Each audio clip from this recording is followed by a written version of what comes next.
Have you tried to figure out whether or not you should flip a house? Question mark. I want to give you some advice on how to know if you should try to flip this house. And when I say this house, it's whatever house you're standing in or whatever house you're considering and why. Because now the market is shifting. There's going to be opportunities for investors, new investors, old, new, whatever. But as the market goes down, so does your after repair value. So you have to be even more careful when you're thinking about what houses to flip and why. I want to try to give you some tips of what to look at. Number one, if you're just a first-time flipper, you need to be extra careful. Like I said, the market is trending downward, which means deals are getting better on the way in, but they're also going to be lower on the way out for your after repair value. So what are you going to look at if you're new or if you're an experienced investor in terms of flipping a house? You're going to look at the repair costs of the cosmetic rehab. And if you have no idea how to estimate repair costs, you're really, really behind. Because if you just go to 3 contractors, they're all going to upsell you on how much it's going to cost, or they're going to lowball you and then upsell you later and tell you, oh, that didn't include materials, or X didn't include labor, it was only labor. If you don't know what you're doing, you're going to be in trouble. You need to network with experienced investors who can help you guide your way through, because they're just trying to help. They don't need anything extra from you. And if you do it by yourself as a first-time flipper in hot markets with a declining ARV and high cost of materials, trouble in the supply chain, you're going to get yourself in trouble. So you're going to look at all the cosmetic rehab. You're going to check things that are obvious that you can see, like appliances, or you're going to have to junk them. Most of the time it's going to be yes on a full flip.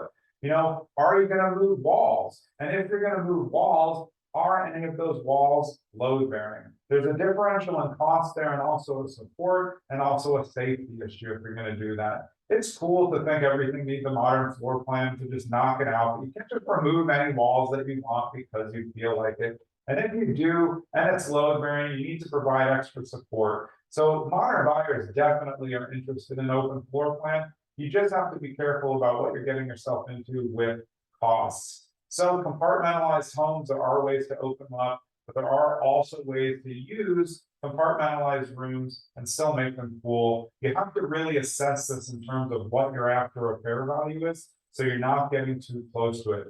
I call what's in the middle of the transaction the spread. That's how much money you can make on a transaction.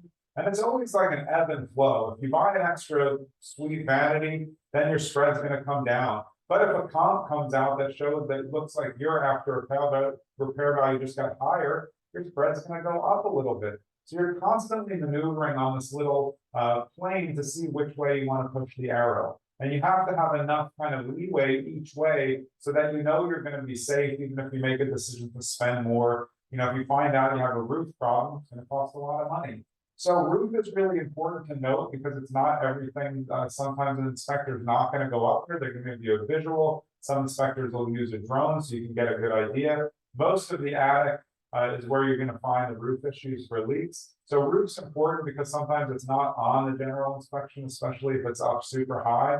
Cosmetically, you can see everything, but the money that you need to pay attention to when you're looking to see if you should flip this house is all in the basement.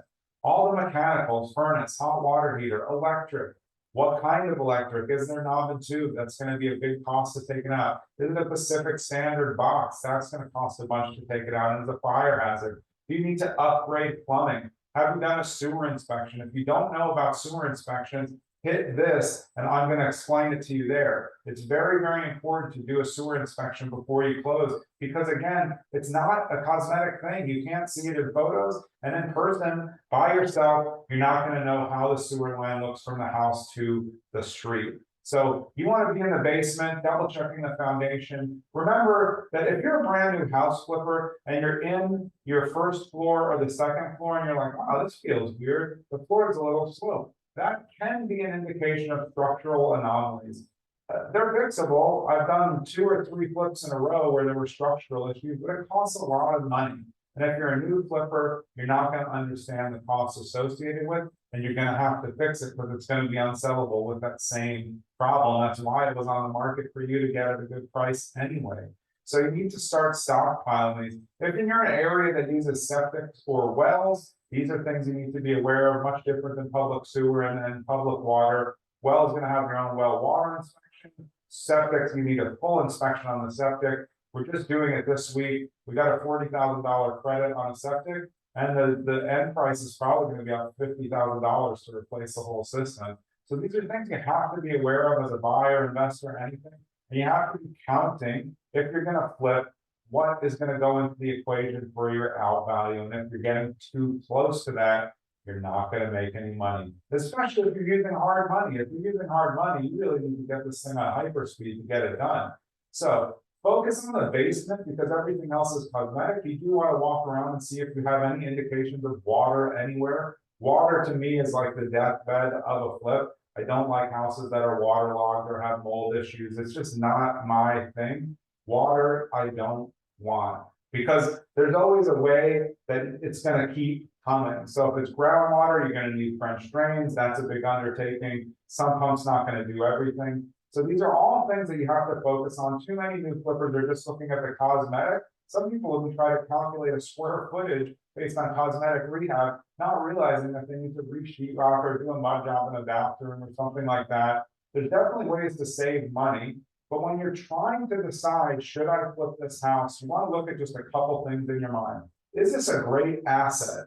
Am I buying an asset that no matter how the market goes, I'm still going to have something that is of value? If you're buying in too high, it may mean your value goes down, but unique houses in great areas, meaning a location on the block where around there the block values are great, those are smart assets. If you're buying in an area that hasn't developed yet, you're being even more risky when you try to flip and get the highest price point in that area. So you want to know all of the market dynamics, neighborhood, block values to understand if you're flipping in the right spot. Are there other flips going on near there? Is this a market that supports flip properties? Are first-time home buyers coming in to buy properties in this area? You want to check things if you're in a metropolitan-ish area, suburbia that wants to commute. Is this area commutable? You don't want to buy as a first-time flipper, or really as a flipper who really gets it. You don't want to buy next to an anomaly. I don't mind cemeteries, but as I said before, other people do. So anytime you shrink your buyer pool, it's just going to cause you issues on your out value. So your best bet if you want a straightforward flip and you're pretty good on the values is just to buy something that has no glaring red flags. You know, if you do a really boring renovation, that may be a red flag in and of itself, but you're just hedging your bets to be safer on the out to make sure you make money and you never lose money. So how do you know if this is the right house to flip? It comes down to a combination of numbers, asset quality, and your knowledge, and also your aversion to risk. Every single house flip has a risk factor. If you buy right, your risk factor is going to be pretty low. You need to do inspections if you're new. If you know what you're doing, sometimes you can pass on a couple things. We still always do oil tank, sewer, if we have to do septic, well water. We'll check anything like that. If you have an excess of termite damage, you're going to want to make sure that you get that corrected right away. You just want to make sure you're protecting yourself. Is this an asset I want to buy? Does it have appreciation potential? Can it hold in an unstable market and still provide a backdrop for buyers to buy? Is it going to be an asset that when on the market is going to look different than others, which is a lot of what we buy? We just want it to stand alone and be different. Does it have the qualities of a home that people are buying right now? And you can see that in the MLS and in the comps that are selling. Are you going to make a smart purchase on a great asset? And then do you understand the true value of your repair costs? What you need to do, what you get you 1.5x to 2x, what things you have to spend that may not get you 1x return, but have to be done. You can't have a beautifully flipped home and not do one of the bathrooms.